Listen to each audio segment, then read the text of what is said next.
हाय दोस्तों। Hello everyone. आज हम आपको लिए चल रहे हैं जम्मू के बहुत ही प्राचीन शिव मंदिर, जिसे कि जामवंत गुफा के नाम से भी जाना जाता है, पीर खो में।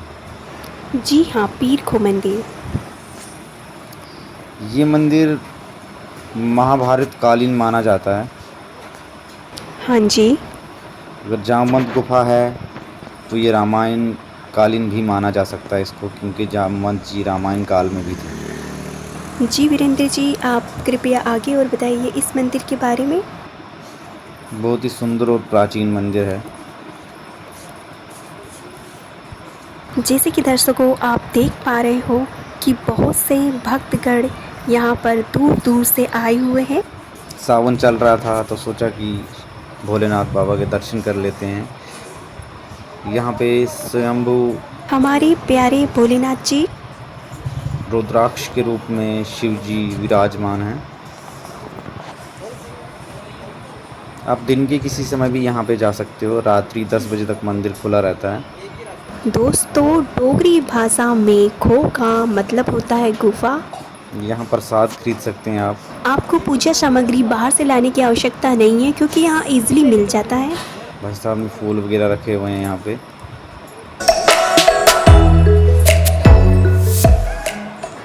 दोस्तों, कभी आप जम्मू आओ तो इस मंदिर पर आना ना भूलिए। ये बहुत ही माना हुआ मंदिर है। बहुत ही अच्छी जगह है। मुझे तो बहुत अच्छा लगा इस मंदिर में जाके।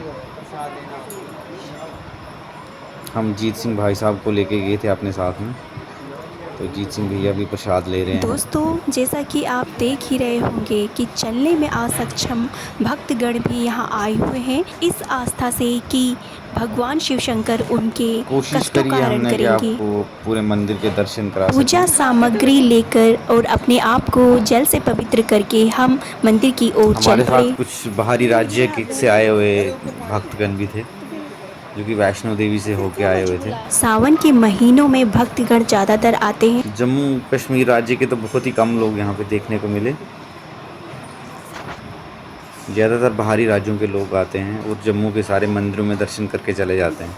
यह मंदिर तवी नदी के तट पर उपस्थित होने के कारण इसे शिव मंदिर माना जाता है। ये नंदी जी हैं जो कि महाभारत कालीन हैं। यहाँ शिवलिंग रुद्राक्ष रूप में विराजमान है। यहाँ बाबाओं की समाधियाँ हैं। प्राचीन काल में पीर ऋषि मुनि साधु बाबा के द्वारा इस जगह पर तपस्या की जाती थी, भगवान की भक्ति की जाती थी।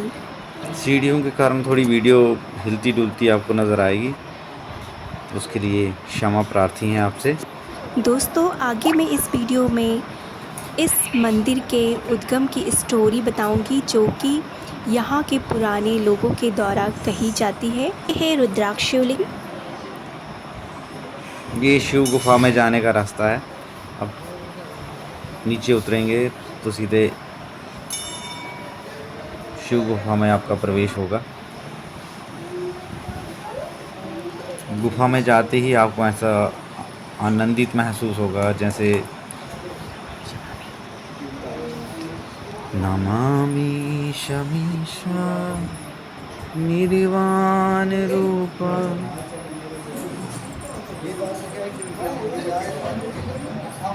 विभं व्यापकं ब्रह्म वेदासरूपं निजं निर्गुणं निर्विकल्पं निरीहं चिदाकाशिमाकाशिवासं भजेऽहम्। इस भारी गर्मी में अंदर बहुत ही राहत मिली हमें। बहुत ही ठंडा वातावरण था अंदर। नौ दुर्गा जी की स्थापना की गई है अंदर। माता अन्नपूर्णा जी की मूर्ति है। नौ दुर्गा जी हैं। यहाँ पे पंडित जी हमारे रामनगर से ही मिले हमें। दोस्तों, इस मंदिर के उद्गम की स्टोरी मैं आपको इस वीडियो में आगे बताती रहूँगी बीच बीच में। दोस्तों, इस मंदिर को जामवंत मंदिर क्यों कहा जाता है, इसमें इस तथ्य में मैं प्रकाश डालती हूँ कि ये जामवंत जी की मूर्ति है।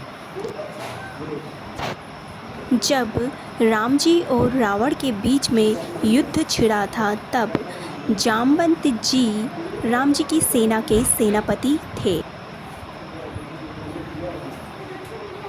श्री गुरु गोरखनाथ जी की भी यहाँ पे एक अच्छी भव्य मूर्ति है। ये शिव परिवार है। बहुत ही सुंदर शानदार भव्य मूर्तियाँ विराजमान है यहाँ पर, जिसे देखकर आपको बहुत ही आनंद प्राप्त होगा, आप प्रफुल्लित हो जाओगे। जय श्री कृष्ण। तो दोस्तों, आप कभी भी जम्मू आइए तो यहाँ इस मंदिर पे, पीरखो मंदिर में ज़रूर आइए। यहाँ पर आपको बहुत ही आनंद प्राप्त होगा।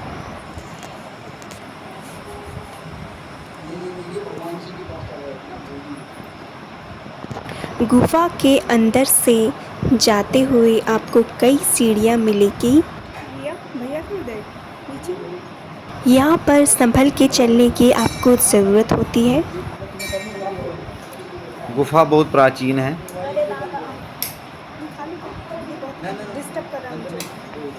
आपको लगेगा कि ये अभी चमकाई हुई है तो चमक कैसे रही है, तो इस पर रिनोवेशन का काम किया हुआ है।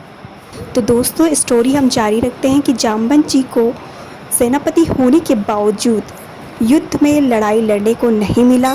इस बात का उन्हें बहुत दुख हुआ और ये बात उन्होंने राम जी के समक्ष रखी। छोटा बच्चा कोशिश कर रहा था घंटी बजाने की, हो नहीं पा रहा था इससे। हर हर महादेव, हर हर महादेव, हर हर महादेव। जामवंत जी की बातें सुनकर राम जी ने मुस्कुराते हुए कहा कि देखो जामवंत, जब मेरा द्वापर युग में कृष्ण अवतार होगा तब तुम्हारा कृष्ण से युद्ध होगा। तब तक कि तुम यहाँ इस गुफा में तपस्या करो। जामवंत जी ने यहाँ पर हजारों वर्षों तक की गुफा तपस्या से की। होते हुए रास्ता जाता है। जब जामवंत जी तपस्या में लीन थे तब सत्यजीत नाम का राजा, जिसने कि सूर्य भगवान की बहुत वर्षों तक की तपस्या की, गुफा सक्रिय होने के कारण हमें एक एक करके एक दूसरे के पीछे चलना पड़ रहा है। धीरे धीरे करके हम आगे बढ़ के माता रानी के समीप आ पहुँचे हैं उनके दर्शन के लिए। अभी हम आपको भोलेनाथ जी के दर्शन भी कराएंगे। जैसा कि आप देख पा रहे हो, इस मंदिर को बहुत ही सुंदरता से सजाया गया है फूलों से। ये नवदुर्गा जी हैं, स्थापित है यहाँ पे नवदुर्गा जी। जी हाँ, कोशिश करेंगे आपको अंदर से दिखाने की। माता अन्नपूर्णा की मूर्ति यहाँ पे स्थापित है। नवदुर्गा जी की बहुत ही भव्य और सुंदर मूर्तियाँ यहाँ पे हैं। माता महागौरी और उनके साथ में लक्ष्मी विराजमान है, सरस्वती। पंडित जी से आज्ञा लेके हमने ये वीडियो बनाई हुई है। पंडित जी से पूछ के अगर आप वीडियो वगैरह बनाना चाहते हैं तो आप पूछ सकते हैं। देखिए माता रानी कितनी सुंदर लग रही है अपने नवरूपों में। माता अन्नपूर्णा बीच में है,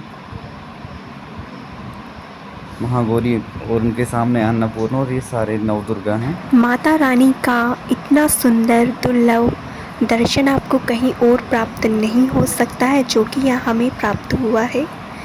हम बहुत सौभाग्यशाली हैं। आप कुछ समय के लिए यहाँ पे बैठेंगे तो आप मंत्रमुग्ध हो जाएंगे। बहुत ही शांत वातावरण है। शहर की हलचल चहल पहल से एकदम दूर, एकदम शांत। पहाड़ के गर्भ में है ये। जी हाँ, आप यहाँ पर बैठकर शांतिपूर्वक जप तप मंत्रों का जाप और भक्ति कर सकते हो माता के भजन कीर्तन के द्वारा। माता के नवरूपों का दर्शन पाके हम तो धन्य हो गए और आगे की ओर बढ़ चले। भाई साहब का आदेश हुआ चलने के लिए, तो हम ऊपर चल के और दर्शन कर लेते हैं। यहाँ की गुफा बहुत ही सक्रिय थी, लेकिन डरावनी बिल्कुल भी नहीं थी। आप निश्चिंत होकर, निर्भय होकर यहाँ पर आप धीरे धीरे आगे बढ़ सकते हैं। अब दोस्तों, हम उस जगह आ पहुँचे हैं जहाँ पर स्वयं श्री शंभू जी शिवलिंग के रूप में स्थापित हैं और नंदी जी भी हैं। नंदी जी गुफा के सामने के द्वार पे विराजमान है। दोस्तों, जैसा कि आप देख पा रहे हो कि बाहर की लोकेशन बहुत ही सुंदर है। वहाँ पर आप बैठकर थोड़ी देर के लिए आराम कर सकते हो और प्रकृति की सुंदरता का आनंद ले सकते हो। बहुत ही सुंदर दृश्य है। आप बाहर निकलेंगे तो आप बाहर अगर संध्या के समय आप आते हैं तो आपको बहुत ज़्यादा आनंदित होंगे, आप बहुत अच्छा लगेगा, क्योंकि नीचे पार्क्स बनी हुई हैं जहाँ पे भोलेनाथ जी का त्रिशूल है, झंडा है, ध्वज है। तो दोस्तों, इस स्टोरी में आगे ये होता है कि सत्यजीत के सूर्यमणि मिलने के बाद जब जामवंत जी की उस राजा सत्यजीत से लड़ाई होती है तो उस लड़ाई में जामवंत जी विजय हासिल कर लेते हैं, जिसके परिणाम स्वरूप वह मणि जामवंत जी को मिल जाती है। लेकिन कुछ समय के पश्चात जब कृष्ण जी का जन्म होता है तो उसके बाद यहीं इस जगह पर पीरखो गुफा में कृष्ण जी और जामवंत जी की लड़ाई होती है। तो उस युद्ध में कृष्ण जी की विजय होती है। इस पर जामवंत जी उन्हें अपने घर यहीं पर बुलाते हैं और जब कृष्ण जी उनके घर में यहाँ आते हैं तो उस टाइम जामवंत जी अपनी बेटी सत्यभामा से विवाह का अनुरोध करते हैं और उनको गिफ्ट के स्वरूप में, भेंट के स्वरूप में यह सूर्यमणि दे देते हैं। दोस्तों, पीरखो तक पहुंचने के लिए श्रद्धालु मोहल्ला पीर मिठा के रास्ते गुफा तक जाते हैं। मंदिर की दीवारों पर देवी देवताओं के सम्मोहन मनमोहक चित्र बने हुए हैं और आंगन में शिव मंदिर के सामने पीर पूर्णनाथ और पीर सिंधिया की समाधियां हैं।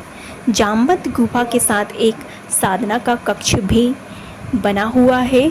तो इस प्रकार से यह थी जामवंत गुफा पीरखो गुफा की धार्मिक स्टोरी। मंदिर के दर्शन करने के पश्चात हमने स्वादिष्ट वेल का आनंद लिया। यहाँ पे आपकी भेलपुरी जरूर खाएं।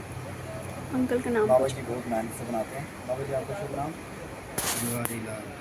तिवारी लाल। तिवारी लाल जी हैं यहाँ हमारे बाबा, यहाँ पे बहुत अच्छी भेलपुरी आपको खिलाएंगे।